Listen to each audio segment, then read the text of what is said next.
Hello, hello.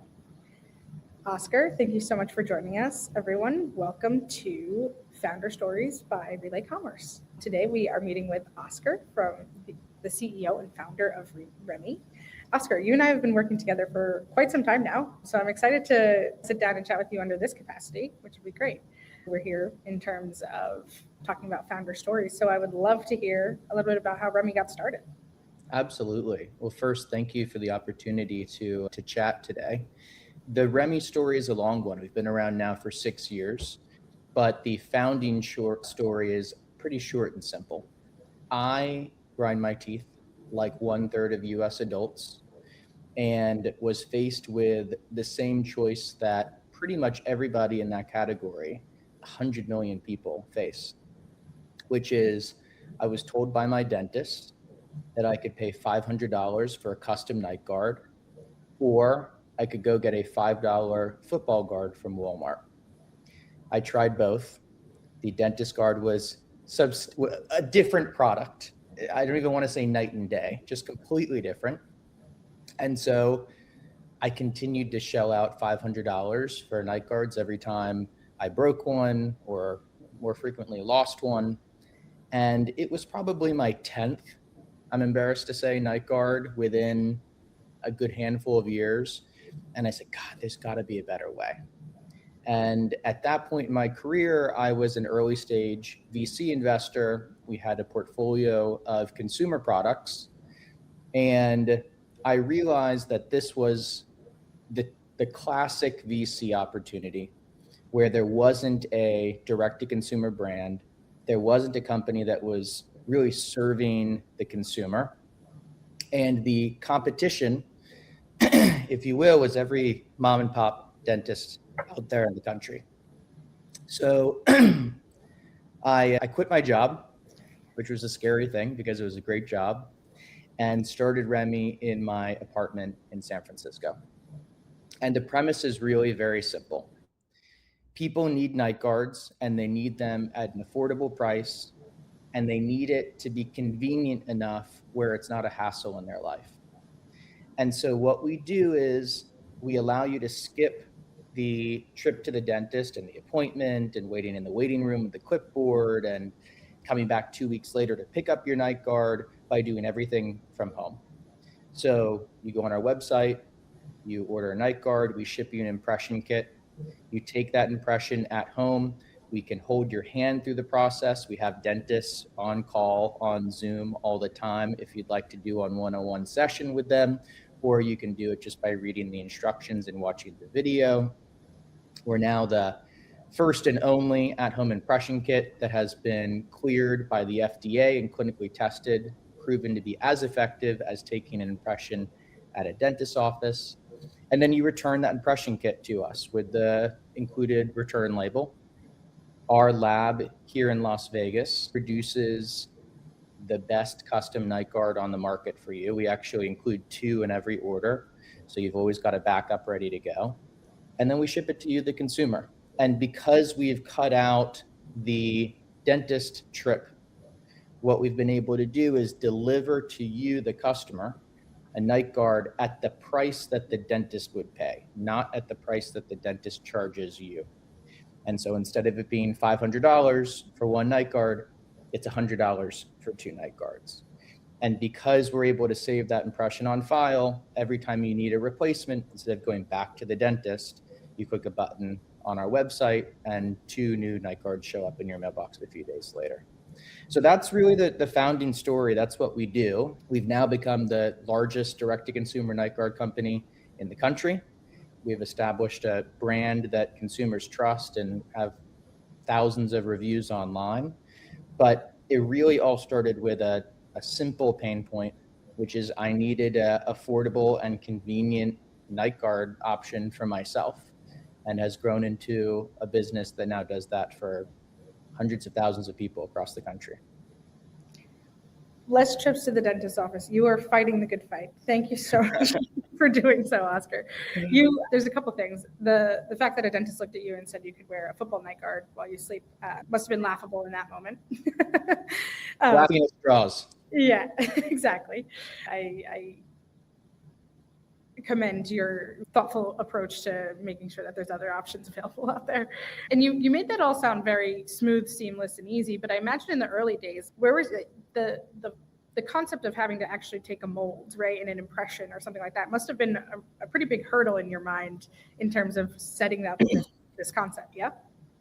There's been a lot of trial and error and iteration. Mm-hmm. We're on, I think, version 24 of our instruction booklet.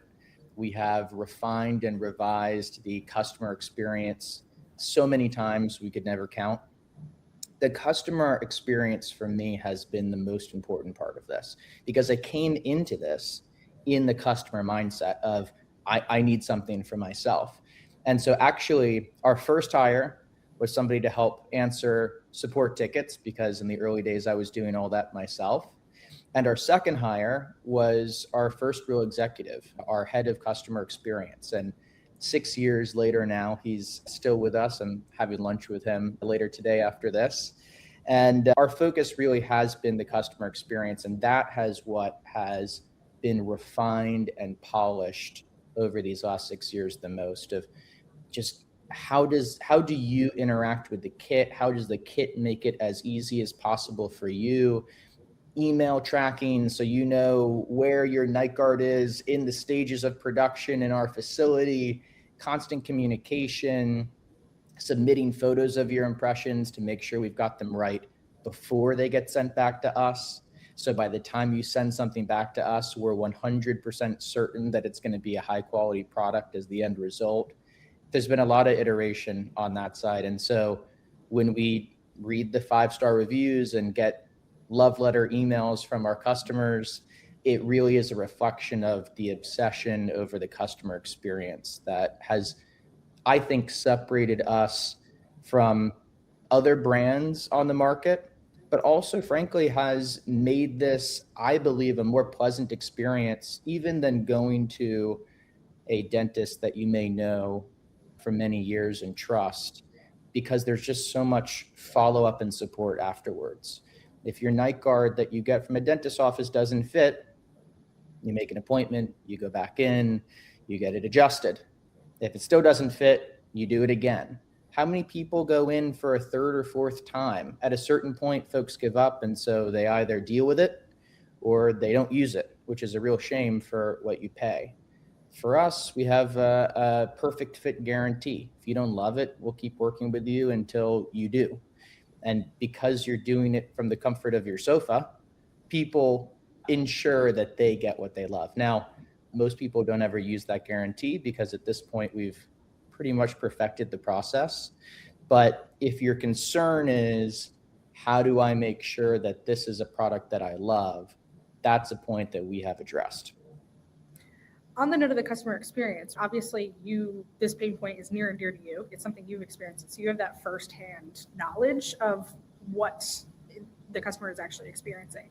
But how do you, as you grow and scale, how do you stay close to the customer journey? Are you calling customers, things like that? How do you stay close to them? Yeah. Well, first, a lot of the material inside the impression kit has my email on it. And that's intentional. And I read every email that we get from customers, and everybody's been in this situation where sometimes you're writing an email because you love a product and you want to express your love to a brand. Sometimes you're writing an email because something has happened in the process and you're unhappy. And I get to read a lot of both of those emails and understand what we're doing right and where we can improve. And then as a decision maker in the brand, I'm able to actually implement change and make sure that we continue to improve the process. So I love speaking with our customers, and anybody can email me at founder@shopremy.com and I'll write back to them, good and bad. But that's how I stay close. Excellent. And I think it's that level of customer experience that you can really build a brand around. I think you mentioned you're leading the nation in this category. No easy feat, but it's because of the attention to detail on the customer journey. So cheers to you on that. The other really remarkable concept in this business model is the retention aspect of it. You and I know each other through the realm of subscriptions. So naturally this is going to come up in conversation, but correct me if I'm wrong, but subscriptions make up 80 to 100% of your total revenue. Yeah.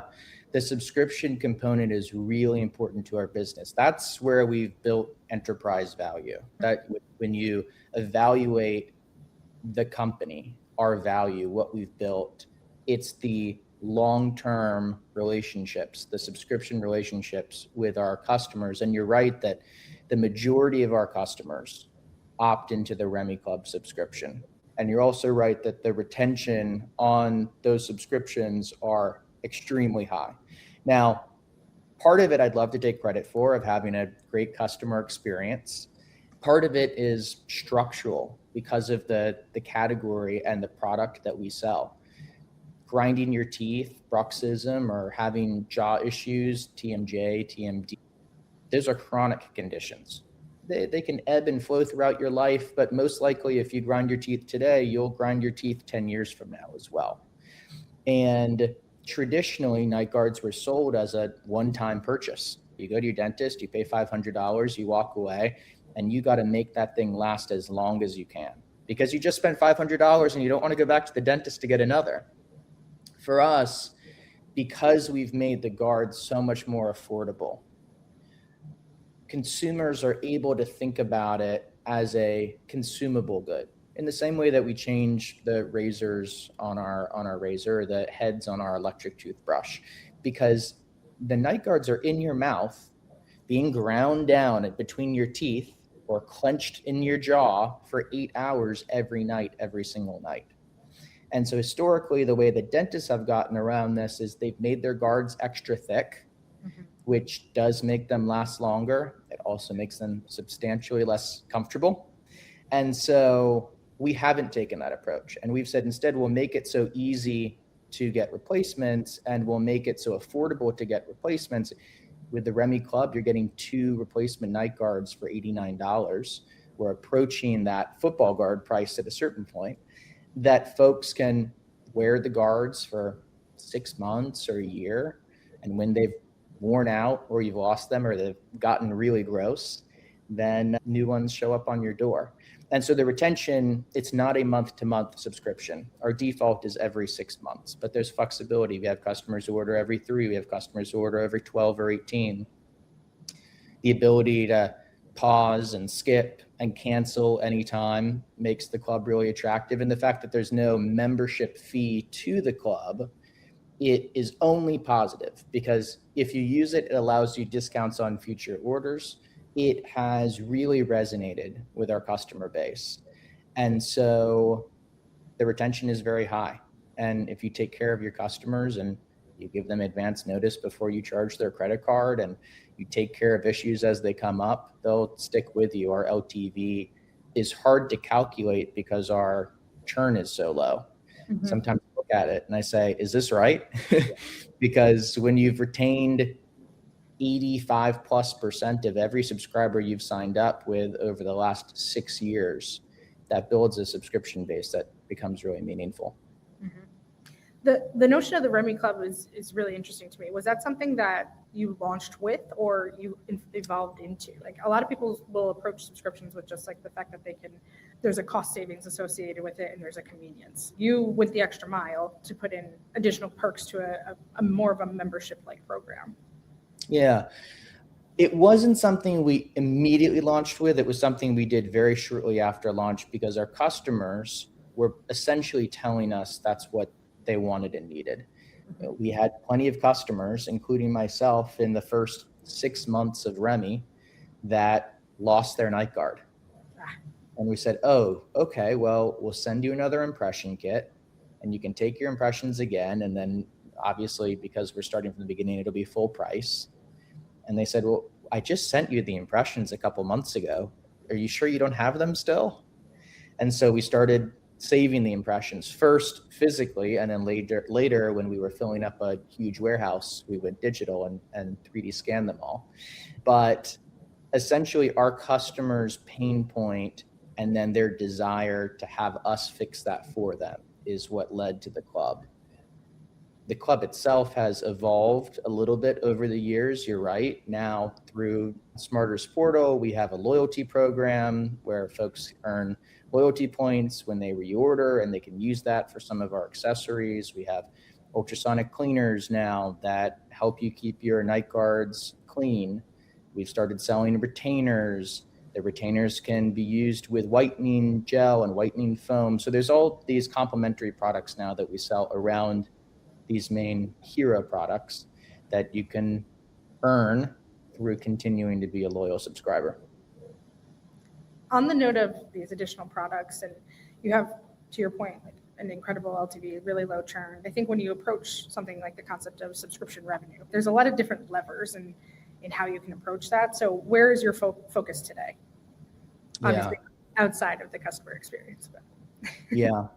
Any D2C brand will agree that the most important lever from an economic standpoint for us is CAC.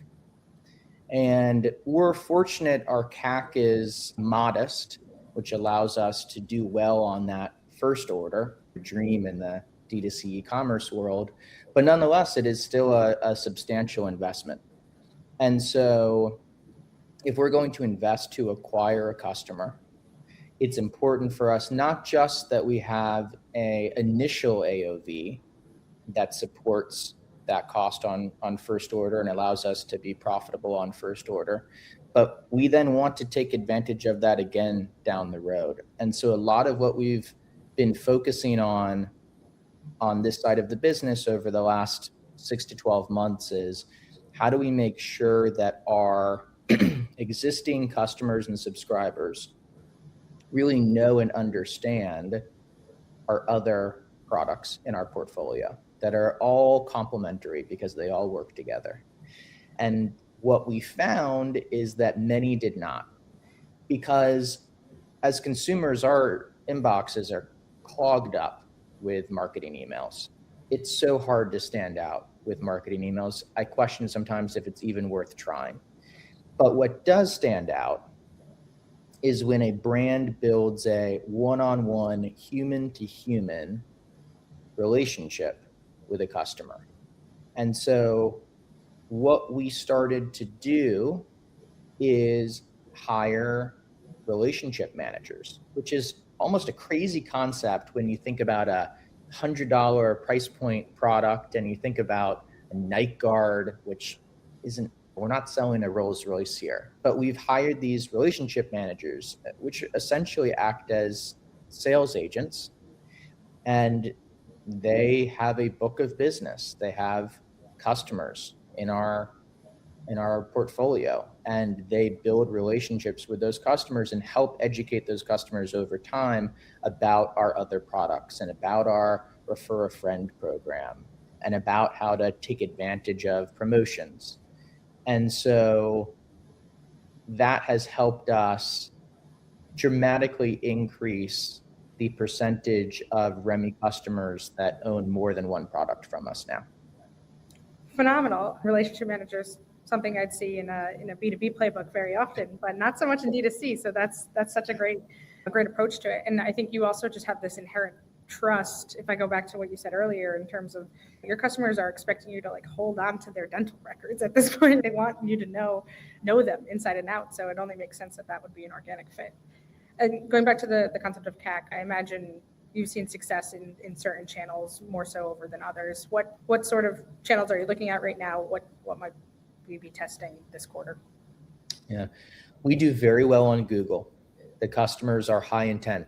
They're looking for a solution. People walk out of the dentist office saying $500 for a night guard? That can't be right. Let me quickly Google and see what the real number is. And we come up on all related searches, very long tail. We do well on Meta. Meta is a prospecting platform, but there are so many adults in the US who suffer from bruxism and TMJ, TMD related issues that prospecting does work for us. And so we very simply on Meta present the pain point which resonates with so many folks. And then our solution, our ads are quite simple, but they work. What has not worked so well, interestingly, has been TikTok. We gave it a really, I think, good go. We tried TikTok for more than a year. We spent real ad dollars behind it. And I believe what we found is that people scroll so quickly on TikTok that it forces you to get your message out within a fraction of a second. And when you see a product that you understand, you see a phone and you understand the concept of it, you can grab somebody's attention in a fraction of a second. When you have a little transparent piece of plastic that you can hardly even see on a camera that goes in your mouth and you show that, it's not quite so simple what we're selling. Is it a whitening tray? Is it aligners to make my teeth straighter? It requires just a hair of education. And so on platforms where people are scrolling really fast and where video dominates stills, so there has to be a attention grabbing hook. You can't just present the opportunity and do you grind your teeth? We have a solution. There has to be a video about it. That proved to be more challenging. I don't know, maybe we'll go back and try it again sometime. But in terms of looking at our ROAS, there were better platforms for us to invest the marketing dollars into. Mm-hmm. It's interesting you brought that up, because when I was doing a little bit of research before our call, I was looking at the Remy site and I said, from a marketing positioning, go-to-market standpoint, you do a lot of education. And I think that's absolutely the right move, and it's definitely required for that category. So it makes sense that you might actually need to take a little bit more time than that quick. Yeah. 0.5 It happens on the email side. Yeah. It happens on the email side too, the education. I mentioned marketing emails getting buried earlier. We just haven't found huge success in slamming our email list with a bunch of promotional deals and marketing emails. So we take a different approach. Either you're getting an email from your relationship manager who's there to answer questions and help you through your journey, or you're getting an email about educational content. And our blog posts get a shocking amount of views, and it helps with SEO. But people go online and they're interested in learning about new things. How do I prevent coffee stains on my teeth? How do I improve my sleep quality? They're not even directly related to the night guard, but they're all part of the same wellness ideology. And the click-through rate on those and the revenue that the educational emails generate far surpasses the flash sale marketing emails that we see from so many brands still. Mm-hmm. Like I said, it makes perfect sense to me. And staying on the technical side a bit, we're talking about emails, we're talking about subscriptions, things like that. Tell me a little bit more about Remy's tech stack. What are your top 5 tools that you're living in day to day? Yeah, so many D2C brands. We have such a long list of apps and projects that we work with. I think a lot of what we use is similar to many of the large D2C brands. I'm not sure that there's so many secrets on that side of things. Obviously, for subscription, we use Smarter. We've used Smarter for 5+ years now. The security and safety of having those subscriptions saved and treated well is crucial to our business. If something were to happen, God forbid, we lost data or a bug forced us to charge or not charge certain customers, that would have a really big impact on our business. And so I've built a level of trust with Smarter over the last half decade that has really given me confidence that Smarter is a great partner for any brand that has subscriptions. I think that the tool that I'm most excited about right now actually is not on the customer facing side. It is on the brand manager side. Our brand is really complicated. There's a lot of revenue sources, a lot of marketing channels, a lot of different costs. We're vertically integrated. So we own the largest night guard manufacturing facility in the country here in Vegas, and we do our own warehousing. We don't have a 3PL partner. And that vertical integration has allowed us to both improve our margins and also have by far the lowest price product on the market, not just compared to dental offices, but compared to any smaller upstarts that may start and try to compete with us. If they're not vertically integrated, and none of them are, they can never truly sustainably long-term compete with us on price. But as a result of having this big team and this big facility, the finances are complicated. And so a partner, an app that I have really appreciated over the last few months has been an app called FiHub, FIHUB. And they have taken all of this data and created a really easy to understand and use C-suite dashboard. And it has given me new visibility into how Remy operates and where we're spending too much money, where we're not spending enough money, where we need to focus on efficiency. So that's been big. When I think about an app or something in our tech stack that has made the biggest impact over the last 6 months, it has been that C-suite financial dashboard that has allowed myself and our management team to really much better understand our business. You probably saw me before looking it up. It looks really interesting on our side. And it's funny because one of my questions, we're end of February here, feels like we're halfway through the year already. But how does this tool and just your general approach to financial planning, but also just planning for the rest of the year, how does that factor in? Yeah, well, this has given us a lot of data that we didn't have before. But we take very much a bottoms-up approach when it comes to planning for the year. And that sometimes causes conflicts, and I'll share a little bit about that in a minute. But at this point, we've grown. We've got more than 80 people on the team. And so we have departments, and we have department leads, team leads, and it's the team lead's individual responsibility to run their department like its own little mini business. And so the first thing that we do in January is meet together with each of these team leads, these department heads, and go through their goals. And they are incredibly charged with really setting their own goals and their team goals. And so they'll go to their team and have a conversation, and then they'll set their goals, and then they'll come to us and say, here's what we want to do. And the challenge this year, for really the first time, has been I gathered all of the goals from all the different departments, and I looked at it and I said, if you add all of this up, if you sum all this up, this exceeds my goal for the company at the top. So now what do? Do I adjust up the company level goals, or do we go back and have certain departments adjust down their goals to match the company-wide goals? It's been a really interesting experience to navigate for the first time. It's a good problem to have, but it is a problem because you can't have the sum of all of these parts not match what we are targeting for the year.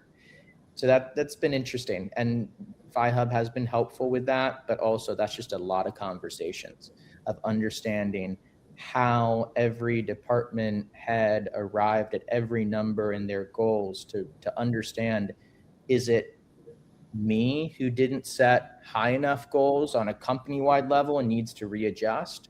Or is it them who are too ambitious and we need to come back down to reality? It's been a little bit of both, as is usually the answer to almost everything. But that is, it is the end of February now. And candidly, it was not too long ago that we really finalized everything for the year, because it takes a lot of conversations to make sure that a team of 80 people is on the same page. Mm-hmm. You're not alone in that, I can promise you. But I respect the level of ownership you're giving to a team, specifically one of that size. But I also think that bottoms-up approach is the closest you'll ever get to the most alignment. I think if you start from the top down and you have these numbers and everyone's like, all right, we just have this target that seemingly feels detached, it doesn't always work that way.